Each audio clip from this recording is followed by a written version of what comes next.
Qu'est-ce que vous voulez, Higgins? Ah, enfin, vous voilà. Il ne me reste que 46 minutes avant de prendre l'avion et nous avons de nombreux détails à mettre au point. C'est pas le téléphone qui sonne? Si c'est important, on rappellera. Un avion, mais quel avion? Où est-ce que vous allez, Higgins? Il s'agit de la grande course Molokai. J'avais prévu la randonnée pour cette semaine et je ne sais pas pourquoi. La voilà. Où en étais-je? Vous en étiez à Molokai? Effectivement.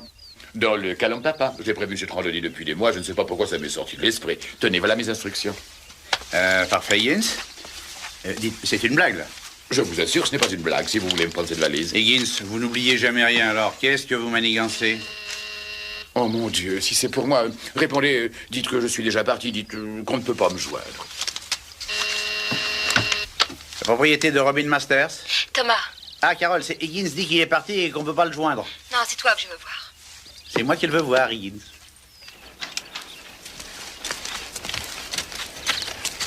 Mes chers, j'ai laissé à Magnum de strictes instructions en ce qui concerne votre nourriture et vos exercices physiques. Bien entendu, j'ose espérer de votre part une collaboration de chaque instant. Il parle au chien. Si vous pensez que je vais croire qu'il comprenne ce que vous leur dites, là...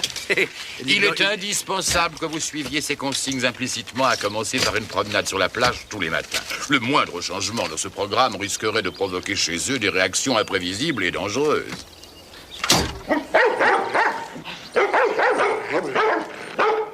Et c'est justement ce que nous souhaitons éviter. Bon, eh bien, si je manque mon avion, la grande course risque de partir sans moi. Attention aux femmes de mauvaise vie, hein.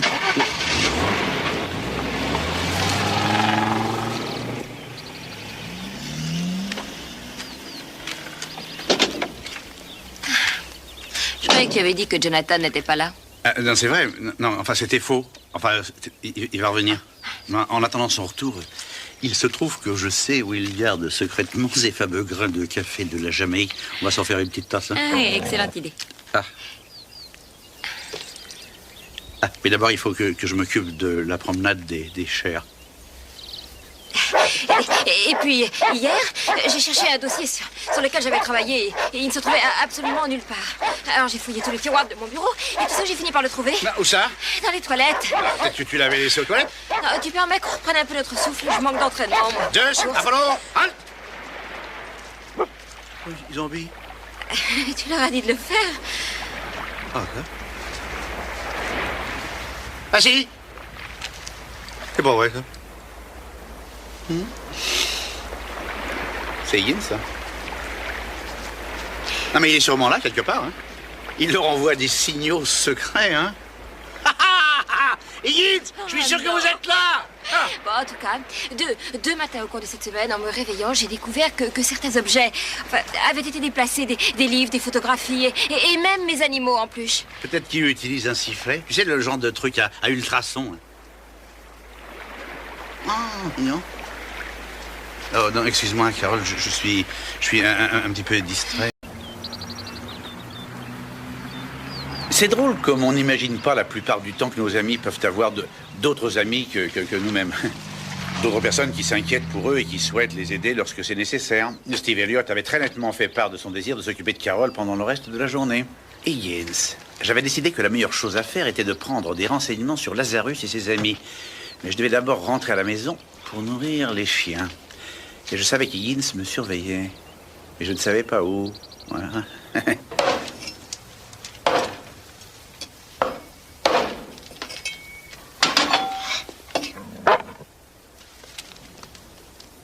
Désolé les enfants, Higgins a dit légèrement grillé, hein?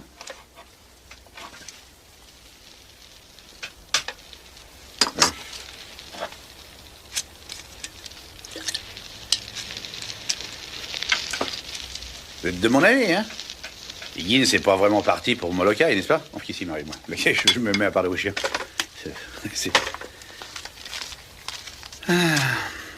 Non, il n'y a pas de lettre pour vous. Mais voilà quelque chose qui va vous intéresser. Jonathan, je me réjouis à l'idée du jubilé des anciens élèves de Saunders qui se tient à Honolulu. Dommage que vous ne puissiez participer aux festivités. Néanmoins, j'espère avoir le plaisir de vous revoir bientôt, Jonathan Higgins. Marane, Sa Majesté. Sincèrement, votre étonnant, Binky Smith. Ouais. Qui vous autorise à lire mon courrier? Ah, Higgins. Alors, la grande course est partie sans vous? Vous n'avez décidément pas la plus petite once de bonne éducation. C'est une carte postale, Higgins. Tout le monde lit les cartes postales, non? Sortez! Sortez de ma cuisine. Votre cuisine? Votre cuisine et non pas la cuisine de Robin Masters? Tiens. Ah bah oui, d'ailleurs, en fin de compte, c'est bien ça, hein? Qu'est-ce que Binky a écrit là? Jonathan Higgins, marin de Sa Majesté. Est-ce que Robin est au courant du changement de propriétaire? Bon, qu'est-ce que vous voulez? La priorité sur les cordes de tennis, sur le cellier, dites. Je déciderai lorsque vous m'aurez expliqué ce qui se passe. Dites-moi tout, Higgins, je suis toute oui, comme on dit. Ce qui importe, c'est que vous soyez vous-même. Vous n'avez absolument aucune raison d'être nerveux. Nerveux? Mais je ne suis pas du tout nerveux, Agatha. Peut-être un peu excité à l'idée de revoir mes vieux amis.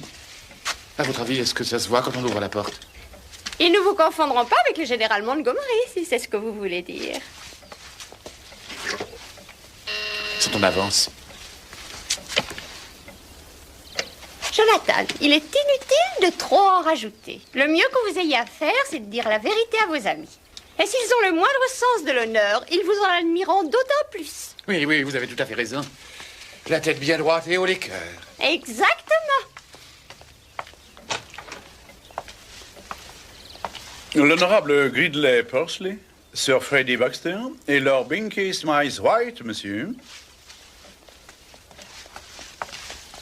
Jonathan! Jonathan, vieille branche! Binky! Magnum! C'est vieux Jonathan. Perspicace, vigilant, raisonnable et sincère, toujours prêt à honorer, à servir. Sanders, toujours et toujours. Ah, tu n'as pas oublié tes vieux amis, ça fait plaisir. Non, non, bien sûr que non. Je vous prie de m'excuser, monsieur. Le déjeuner est servi. Le déjeuner.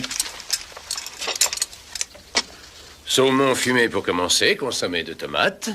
Bœuf écossais au réfort, Yorkshire pudding, choux, petits pois et poireaux, mousse au citron et tarte pour terminer. Admirable. Ah, c'est un véritable déjeuner anglais. Grand Dieu, qu'est-ce que c'est? C'est sans doute votre hélicoptère, monsieur.